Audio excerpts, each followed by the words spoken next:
ਗਾਲਾਂ ਕੱਢੀ ਘਰ ਬਦਤਮੀਜ਼ੀ ਵੇਖੀ ਨੈਟ ਤੇ ਚਾੜਦਾ ਨਾਲੇ ਬਿਗ ਪਾਪਾ ਨੂੰ ਤੇਰੇ ਨੂੰ ਮਹਾਵਾਂ ਦਾ ਨਾਲੇ ਦਾਦੂ ਨੂੰ ਮਹਾਵਾਂ ਦਾ ਨਾਲੇ ਚਾਚੂ ਉਮਰ ਨੂੰ ਦਾਦਾ ਮਹਾਵਾਂ ਦਾ ਉਹਨੂੰ ਦੱਸ ਪਿਆ ਚਾਚੂ ਉਮਰ ਉਹਨੂੰ ਦੱਸੀ ਚਾਚੂ ਉਮਰ ਨੂੰ ਵੀ ਦੱਸਾਂ ਦਾ ਦਾਦਾ ਉਹਨਾਂ ਸਾਰਿਆਂ ਨੂੰ ਦੱਸੀ ਪਿਆ ਬਿਗ ਪਾਪਾ ਨੂੰ ਠੀਕ ਹੈ ਨਾ ਉਹ ਮੇਰੀ ਧੌਣ ਤਰੋੜਨੀ ਆ ਕੁੱਤੇ ਉਹਨੂੰ ਦੇ ਨਾ ਦੱਸੀ ਠੀਕ ਹੈ ਨਾ ਆ ਬਿਗ ਪਾਪਾ ਨੂੰ ਮਹਾਵਾਂ ਤੈਨੂੰ ਵੀ ਡੱਡਾ ਪਾਇਆ ਨੇ ਤੈਨੂੰ ਡੰਡੇ ਨਾਲ ਪਾਣਾ ਡੱਡੂ ਪਾਇਆ ਨਹੀਂ ਤੈਨੂੰ ਵੀ ਸਮਝ ਹੀ ਨਹੀਂ ਚੱਲ ਲੱਗਦੀ ਚੱਲ ਮਾਰ ਲੈ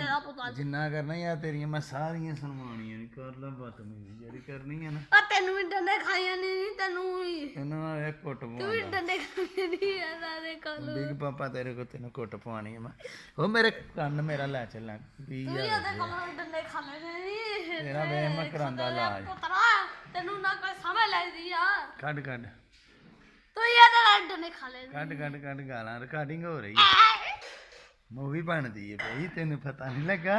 ਮੂਵੀ ਵੀ ਬਣਦੀ ਹੈ ਪੁੱਤਰ ਇਹ ਮੂਵੀ ਵੇਖੀ ਜਾਏਗੀ